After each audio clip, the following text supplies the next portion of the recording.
Hey Treasy, I've missed you so much.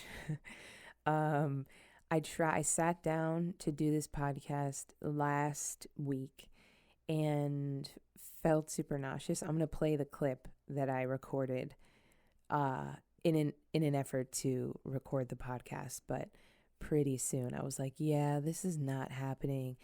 Basically, nausea and cramps from my endometriosis kicked in, and I was like, damn it, it's already late. And then on top of that, I really wanted to do it. And then yeah, I wanted to do it over the past few days, and ended up having this random kind of hospital visit around scratches on my eye. So everything's fine now. I can see now, but it was a very stressful physical health month. So yeah, my apologies, but we're back. We're back, and I'm so happy to be back. So hope you've been doing well, and let's get into it. I got an excess of black bile, high irascibility, contemplating checking myself into facility, mental ability clearly affected, Deep in the dumps, down and dejected. I've been in low power mode. In low power mode. Been in low power mode all year. Think it's time to switch it up to high gear. I've been in low. I've been in low power mode all year. Think it's time to switch it up to high gear. Okay, so this is how shitty I was feeling the other day. Let me know if you can tell, like, if you can hear it in my voice. Hey, happy Pride Month, everybody. Feeling a little queasy, but I'm so wanting to do this podcast. And it's like full of, queer pride. So I'm going to give it a go. And if I need to stop, I'm going to stop. Let's kick it off. Yeah, that shit never kicked off. It's almost cute, like the frail, weak voice. But hey, I'm back, and I'm so grateful. Honestly, when you lose your eyesight, even if it's just for like 24 to 48 hours, you become so much more grateful for being able to see. And I think generally, I, as an able-bodied person, take so much shit for granted. Even though I'm afflicted, like, I still can get around. And so when you have to completely rely and trust on somebody else's senses, like, to get around, it's just a trip. So yeah, some real life shit's been going on over here. Also, I have been taking this Pro Tools class. I was invited to take this technical class for this software that I use for music production, audio production, and it's a tricky program. It's kind of like Photoshop. It takes a long time to learn, but then once you learn, you can work in any studio. So because it's the industry standard. So that randomly also coincided, randomly coincided with the like everything else happening this month. So it was a 3-week course, and I took it for 3 weeks in June. And yeah, and I'm so grateful that I had that experience, because now I can really like get into a flow and work on my skills so that when I come back, I can like be helpful in the studio. But yeah, it did mean pushing low power mode down on the priority list, which broke my little heart. But I'm trying to go with the flow and not be too hard on myself, and needing to stick to a certain structure and all of that stuff.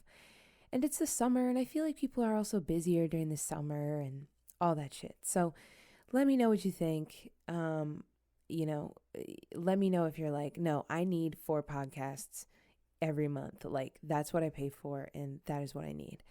I definitely will take it into consideration.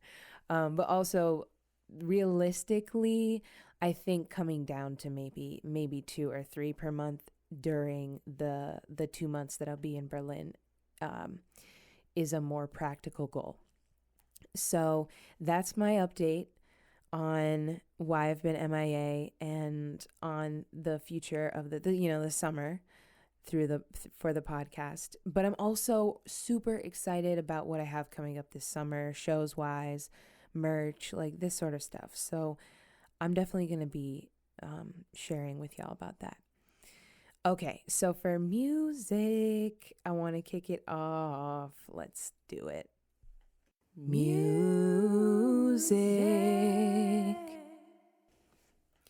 Okay, so for music this week, I want to talk about the one, the only Sylvester. Okay, Sylvester. Do you know Sylvester?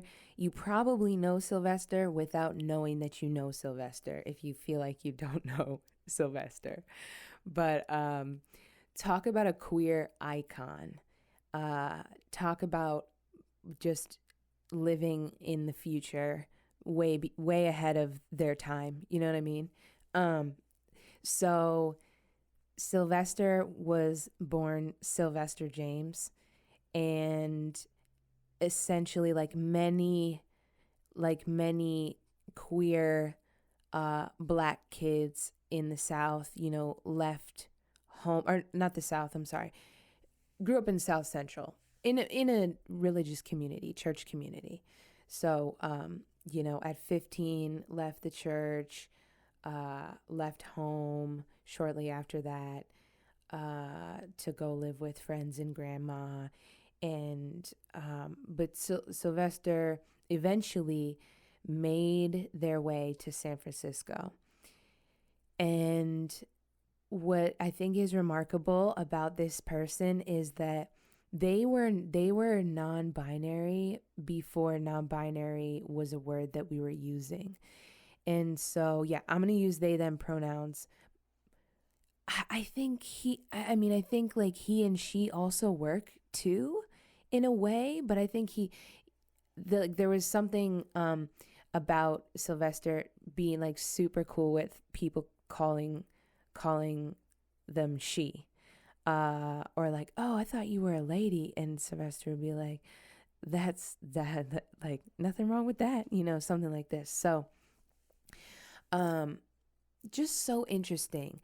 So the song Mighty Real, that is the music we are going to be focusing on. And I feel like Sylvester is so underrepresented and not enough people know about this artist.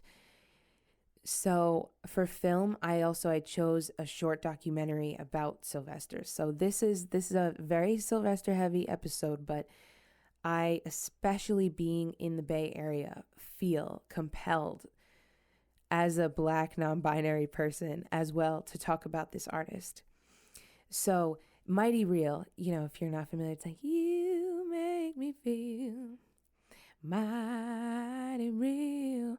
Like this song, like this disco anthem. And the song itself, also the original music video, I mean, it's just classic. It's classic, like late 70s, early 80s kind of feel to it. But again, I think what was special about Sylvester was that they always had a sense of themselves, and they didn't want, they weren't trans, and they weren't a drag queen. Like they dressed sometimes more masculine and probably more times more feminine, or just not even necessarily masculine feminine, just like colorful, just like always with jewels and jewelry and just places for the eye to go, glitter, sparkle, sequins, just lovely. And so every time I watch anything about the disco era, Mighty Real immediately comes up. I tried to find the credits, like I tried to find a list of media that uses Mighty Real, and it was a futile search. But I know from watching that there have been so many usages of this song. This song was a disco like club anthem, but what's so interesting about it is that like Sylvester was kind of more into soul and R&B and like coming from the church, more like solo, soloist kind of sanger shit. And so when disco came about, um it became clear that that was the new form, that was the new wave. Do you feel this? Side note, do you feel this happening with house right now? Like electronic music and house music seems to be really coming back. We're going from like a overly saturated hip hop environment to like more electronic and house. I feel like Break My Soul, Beyonce's Break My Soul is like a great example of that. But so as the times were changing and as the disco sucks movement happened, that was, I'm pretty sure it was 1969, Kaminsky Park. I might be butchering this, but in Chicago, the oh no, not 69, I'm sorry, 78, 79, somewhere around there, 1979, disco demolition, where they excuse me, they had everybody bring, like, before this baseball game, they sold, excuse me if I've spoken about this already, but also don't excuse me, because this is like, everyone should know this. That in 1979 in Chicago, they sold tickets, and they're like, you get a discount on your ticket if you bring a disco record. And they piled up all the disco records in the middle of the field before the game and burnt them. And I'm pretty sure, I'm pretty, like, I don't know if they ever had the game that day. Like, it was just this huge kind of hateful demonstration. And politically and culturally, it really did kind of kill disco. And a lot of these studios that were producing disco got their funding like taken away. Like, no one was buying their records. And so, and also like, relating disco to gay and people of color and AIDS and all of this stuff, so political. So that's kind of what was happening in the backdrop as okay, what's his name? The James Wyrick was a producer, pianist who worked with Sylvester throughout most of Sylvester's career. And so, excuse me, he had written the music to this song, and it was being played at a slower BPM, slower beats per minute. And then Sylvester came in and was like, we got to speed this shit up. Like, it's disco BPM now. Like, people want it faster, people want to dance. And so the song started out as a slower kind of ballad and then turned into this disco anthem. And I'm telling you, this song was like the hugest, like Studio 54, like anything you associate with disco, they played Sylvester I'm Real. I'm sorry, not I'm Real, Mighty Real. And he is or I'm sorry, they have other hits as well, but this song is the one that really touched me throughout the past year. And I love it too. Like, the lyrics and the soul in it is like, it's about freedom, and it's about being yourself, and feeling free to be sexually free but not explicit. Like, it's just so relatable. Anyone, I think that's why it crossed over. It wasn't like it was very applicable to everyone. And so, yeah, if you haven't already listened to this song this month or during this, queer celebration times, I highly recommend it. You can listen to it on YouTube. You can buy it on iTunes. This song is a classic. I feel like every person who listens to music should have this song in their music library. So that is a tidbit about Sylvester and Mighty Real, and we're going to talk more about that whole world once we get to film. But let's roll over into TV. Television. Okay, so I almost can't believe I haven't talked about this show already. We're talking about We're Here. Have you seen We're Here? It's incredible. A little bit harder to access than Queer Eye, or not necessarily harder. Well, yes, if you live abroad. But okay. So think Queer Eye, okay, where you have 5 gay cis men who come into somebody's life and spruce up, each kind of area of their life, their home, what they've got going on for their livelihood, their the clothes that they're wearing, the hair and self-care, like all this kind of stuff. So think about that as the format, but We're Here is hosted by 3 drag queens. It's Shangela, Eureka, and Bob the Drag Queen. 3 of my faves. And the premise of this show is very similar. They come in, into someone's life who is struggling, and they, dress them up and teach them how to dance and do the whole thing. But what's also super cool is that queerness is so ethnic. There's so many different types of queerness and things. And so sometimes the drag queens are kind of bringing culture or education to the person who they're there to lift up. But sometimes they take a lot away as well from whomever they're helping. And so I want to focus on a particular episode, an episode that's in season 2. I want to say it's episode 9, and it's Kona, Hawaii. So Kona, Hawaii is the episode. So because it's so hard to focus on the whole series at once, I think it's easier to just take this chunk. So excuse me. Ugh, this corona is sticking around. All right. So We're Here. They start out with the song by Shia Diamond, which I'm pretty sure we have talked about. Baby, I am America.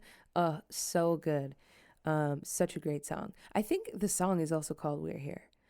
And so just best theme song.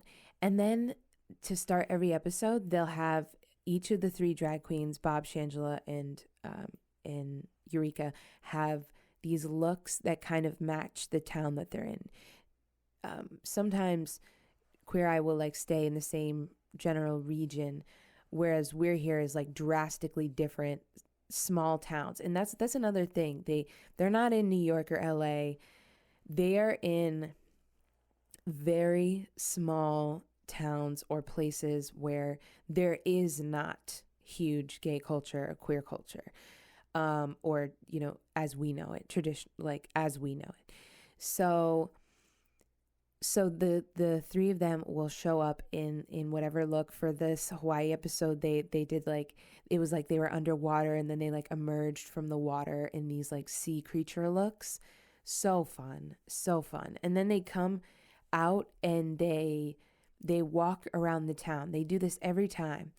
And it's always people are giving looks. not only just looks, because of course, like, you've got three very beautiful drag queens, probably very tall as well, minus Shangela, but with her heels, she's still probably tall. So, and with hair included, like, pretty massive. So you've got these like massive, colorful ass creatures walking down. Like, of course, people are gonna stare, but some people are just full of hatred and just directing it via their eyes. It's funny. I mean, we can laugh because there's camera crews and there's like security and people there to make sure that these queens are safe.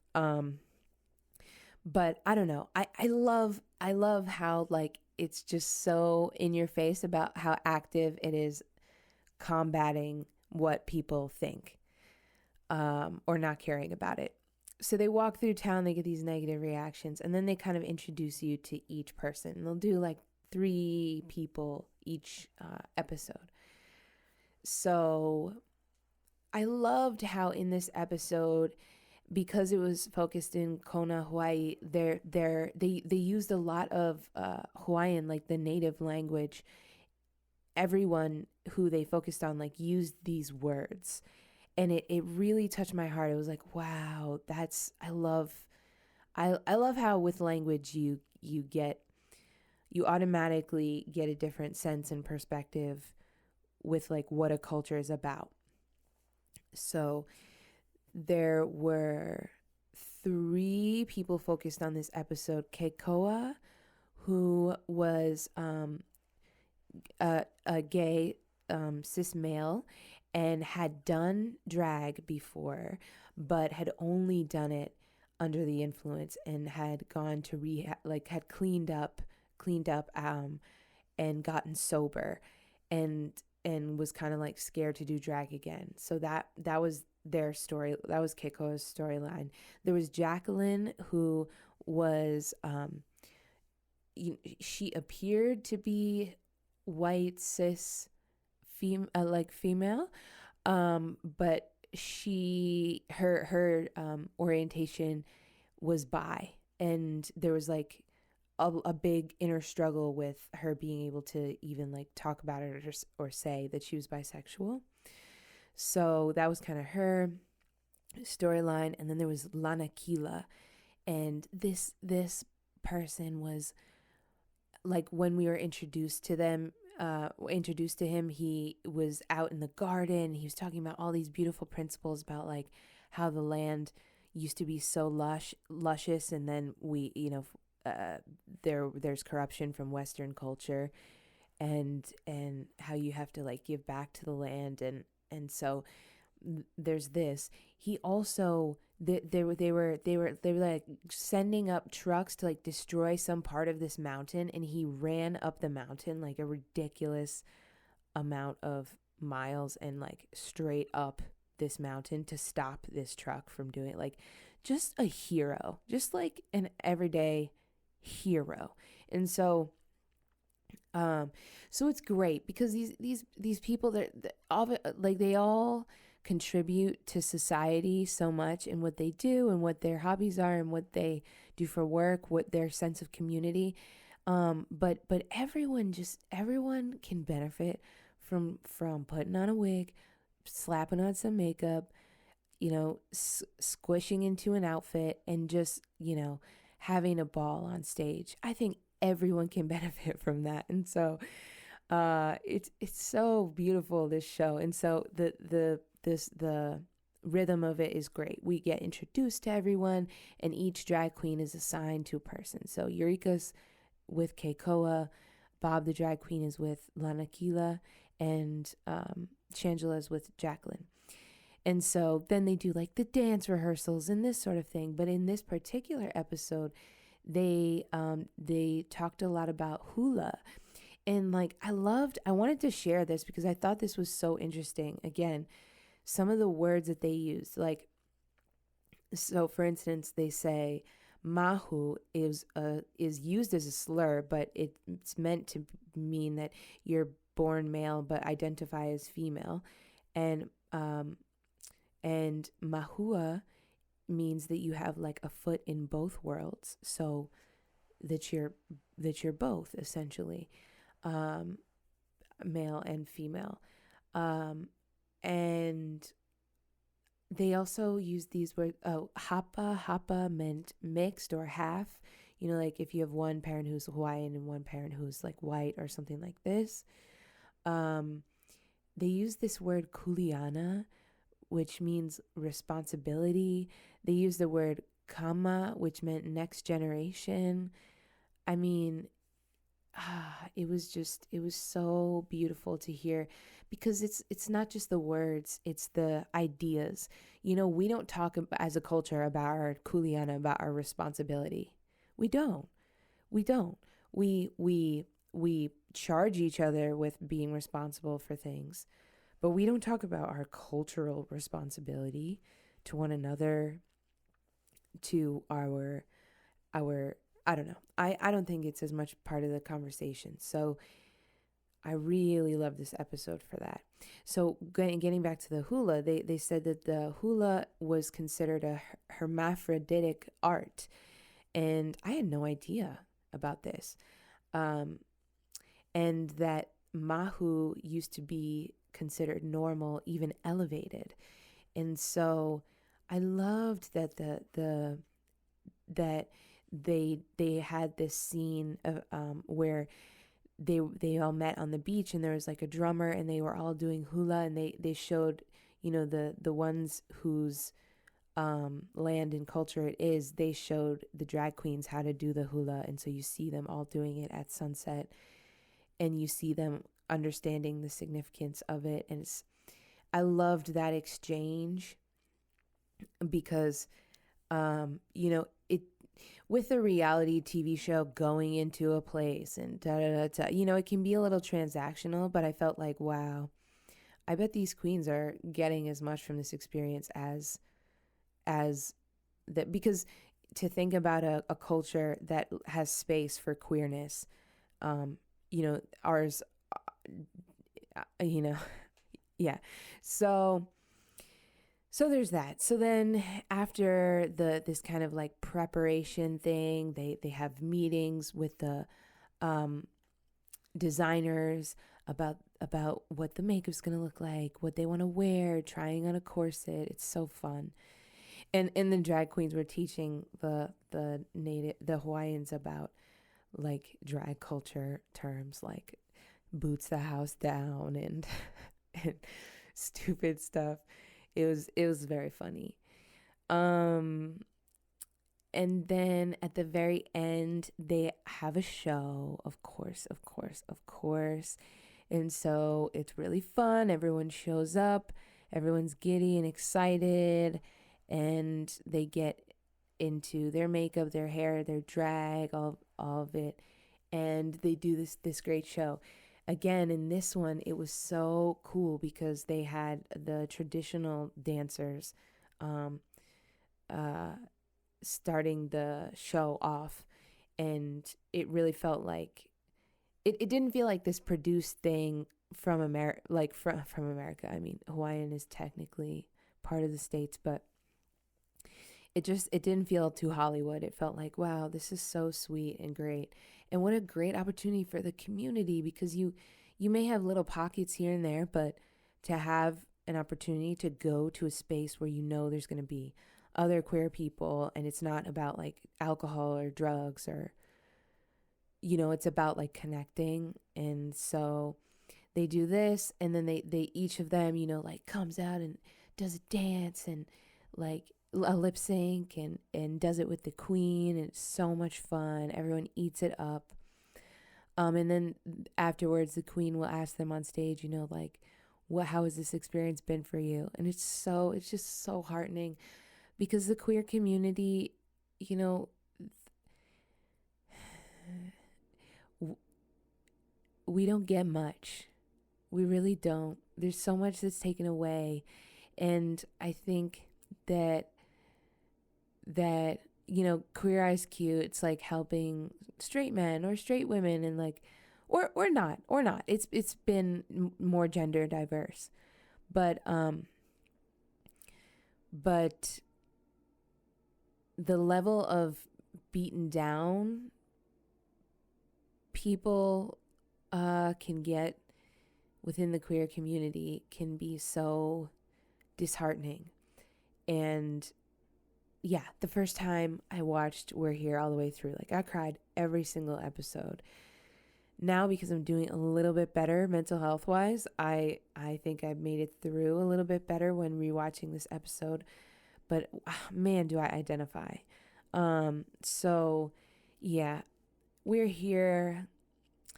It really feels like the work that they're doing is so important. Yeah. And this month, I was so, I'm just going to throw this in here too. I kind of did this weird thing that I always do with myself where I like put pressure on myself. And I was like, oh my God, it's Pride Month. I need to do everything. I need to talk about Pose. I need to talk about Paris is Burning. We need to talk about this, that, the other thing.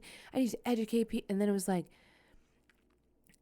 whoa, why are you putting pressure on yourself? You don't need to do anything. You should be relaxing and celebrating. It should feel like Juneteenth, not like you have to educate everyone. And so yeah, of course I ended up getting sick, and then also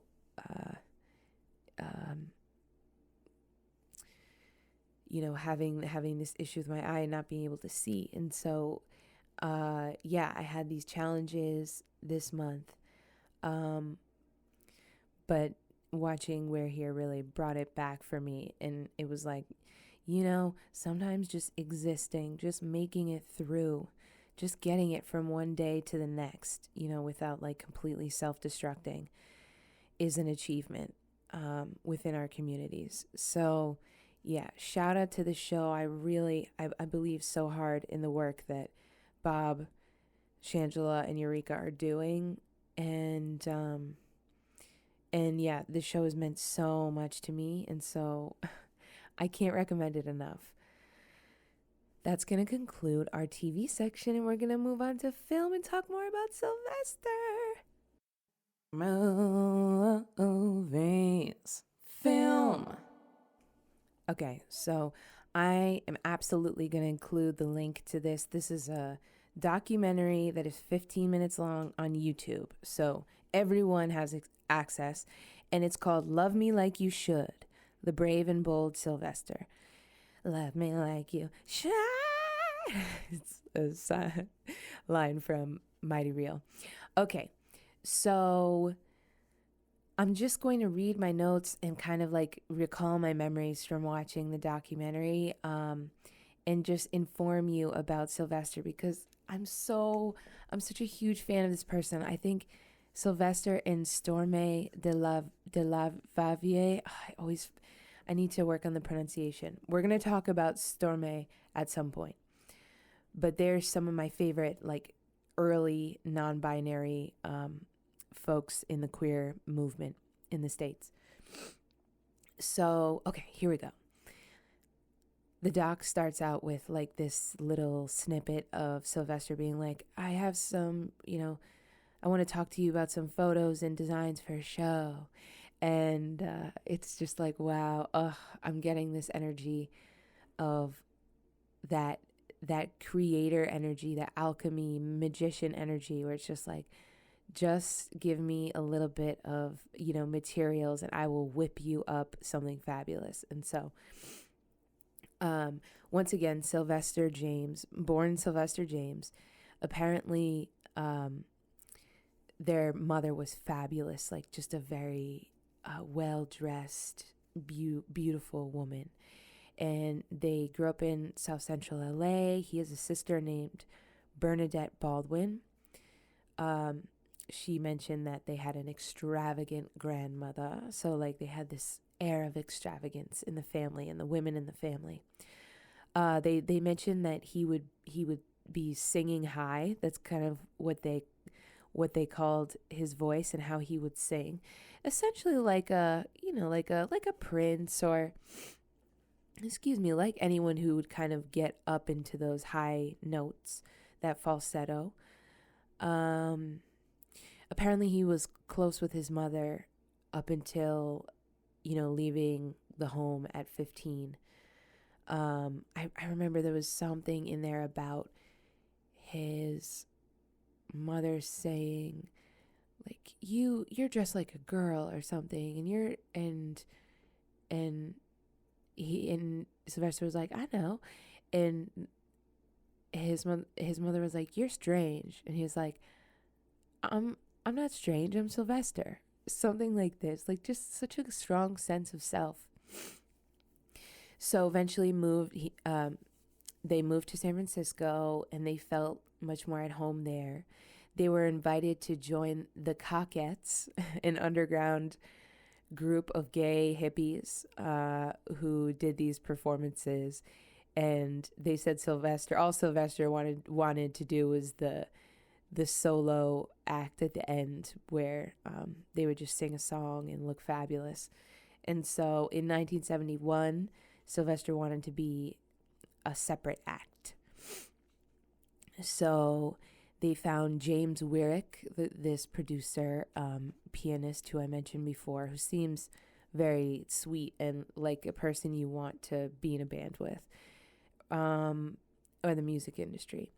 And then Martha Wash, so soul singer, also, and Izora Rhodes. Those are the two backup singers that they found for Sylvester's group at first. And both of these women had also come from the church and also been like, yeah, there's so many rules. It's so stuck up. You have to wear this. You have to wear that. And so what they did was kind of bring the church into a queer environment by virtue of Sylvester, Martha, and Izora all coming from that background. They really gave a lot of soul and like gospel energy almost to disco and R&B and the genres that they sort of floated through. So, and a little fun fact is that Martha Wash and Izora Rhodes, after they left working with Sylvester, they recorded It's Raining Men. That's those two. I think they were the Weather Girls then. So, so this was a powerhouse group, right? And with Mighty Real, as I said, they had been soaking up the disco sound that they had been hearing in the clubs and whatnot, and been like, we need to sound like this. And so that's what they did. They had to Sylvester had to convince the band to play it faster. But there's a member of the band who was starting to use like synthesizers and drum machine, like MIDI instruments, like where you can program sounds.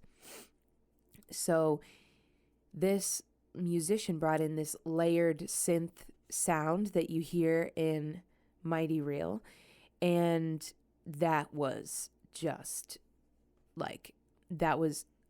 so you have the disco beat, you have these heavy layered synthesizers, and you have Sylvester, Martha Wash, and Izora Rhodes. Like, just how, like, that's a recipe for success. So this song, in an interview, I think it was Martha Wash who said that song took them all over the world, got them on TV, got them on these talk shows and all that stuff. And yeah, Sylvester would always have these stunningly beautiful fans and robes and glitter.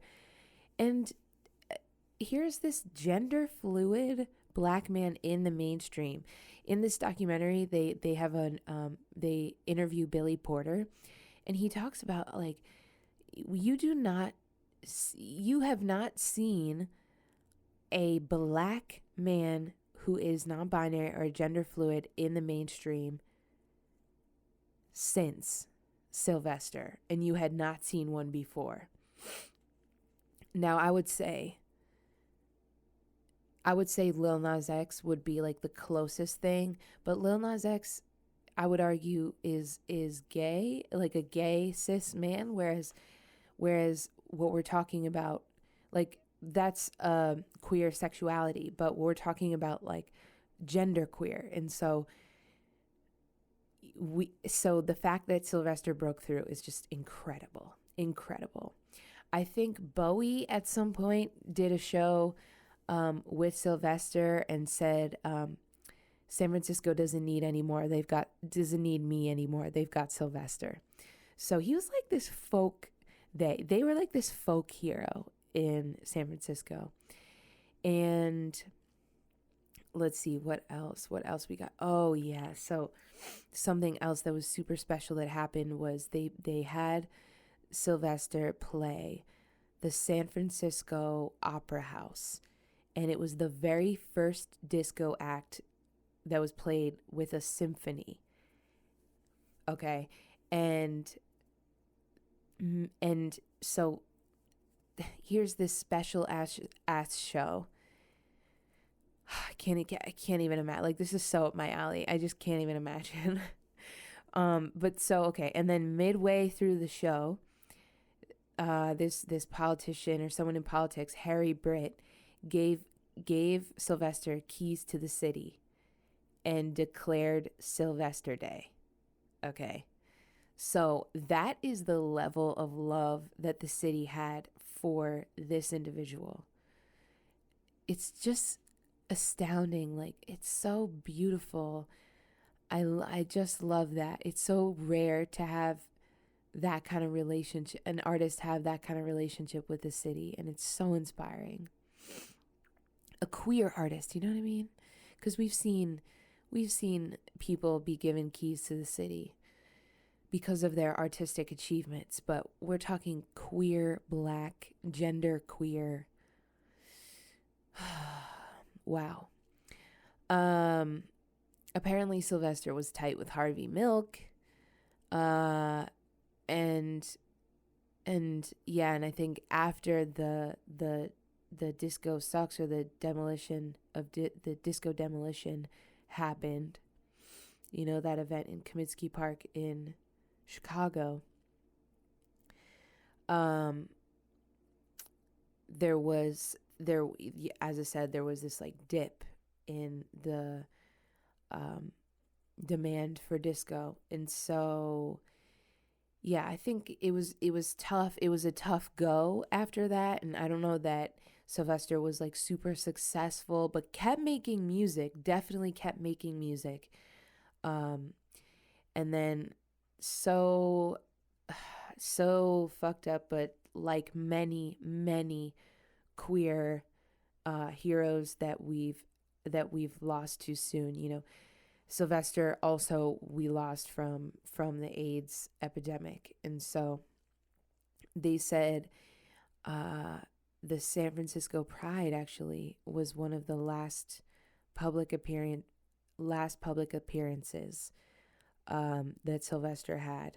And eventually they died from AIDS, but their spirit lives on so hard. And I love that there's like a bit of a resurgence within the queer community of recognizing Sylvester, you know, this non-binary person before we were even there. And lastly, they left all their future royalties to Project Open Hand and PRC. So they left their final like contributions that they were going to make from music to organizations that helped youth and unhoused folks. And so it's just beautiful, this person who came and floated through life and it's just so selfless. Like, apparently Sylvester wasn't great with money, but after like a year or so, at first their account was like in the red, or their royalties were the money that they owed and this sort of thing. They were in the red. But today, as we speak, the royalties from Sylvester's tracks are going straight to help people in San Francisco. Come on. Does it get any better than that? Like, that's so beautiful. I've never even heard of that before. So want to remember Sylvester and want to give light and space to this person who has influenced so many and enriched our lives with their music. Okay, that's going to wrap up the film section. Let's go into the outro.